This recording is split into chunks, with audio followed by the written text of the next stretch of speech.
Okay, it's March 26th, 2017. This is the Remembrance of Nancy Schaefer rally. No judge's order even. Washington, D.C. The reflection pool in front of the Capitol. And see the pain, because it's worse than a death. When grandma it's not raining, but it's we're getting a stiff breeze coming across that cold water, the reflection pool, and it's pretty nippy out here. Young being snatched. That's probably why we don't have much of a turnout today. And frankly, so far, it tears your guts out. And then I'm going to be honest. Then you want to kill people, Senator. Tell us about your journey, and then more of the horrors. Well, it has been horrible. It really has, and let me just say up front here now that my writing the corrupt business of Child Protective Services, which you probably have read at some point or another, that prompted me, of course, to give the speech at Eagle Forum for the conference last year, the end of the year. I lost my Senate seat over this.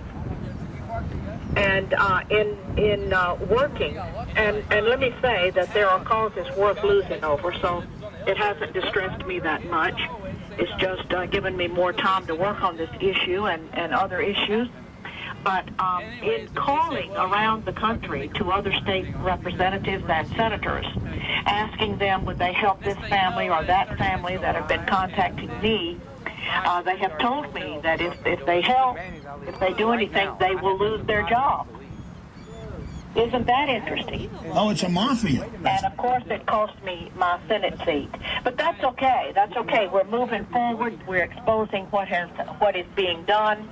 And you mentioned a few minutes ago about the judges and the money. I wanted to share with you that the Census Bureau has reported that in 2002, $40 billion in transfer payments were made between households. That money is under the direction and the control of family court judges. And that's only the tip of the iceberg, of course. That's right. You break this down so well, but there's bounties on children's heads. Yes, there are. As a matter of fact, we just learned a few days ago that an order had even been placed to one of our Child Protective Services departments for a particular kind of child that they wanted. FBI, do your job. Demand no to unsigned courts forged orders which are void. To promote these financial incentives, you have to go back to the Adoption and the Safe Families Act that was set in motion in 1970. Do your job, FBI. Demand honest services by public agencies. In 1997. And what this act did is it offered cash bonuses to the states for every child they adopted out of foster care. So in order to receive the adoption incentive bonuses, local Child Protective Services need more children. They must have merchandise, which is the children that sell. And you must have plenty so that the buyer can choose.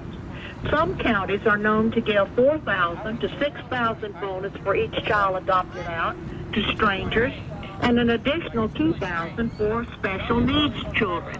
And of course, this money just continues to follow the child for years and years and years.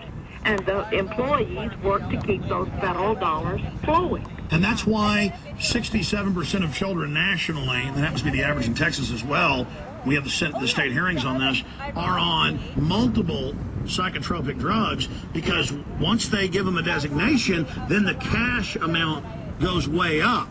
That's right. You're exactly right. You're exactly right. There's a baseline number.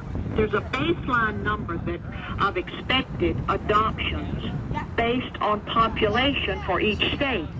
For every child that DHR or Child Protective Services or whatever it's called in your particular state can get adopted, there's this bonus of $4,000 to $6,000. All right, Senator Schaefer, stay there. I'm sorry, we got to break. That was a short segment. Long segment coming up. I want to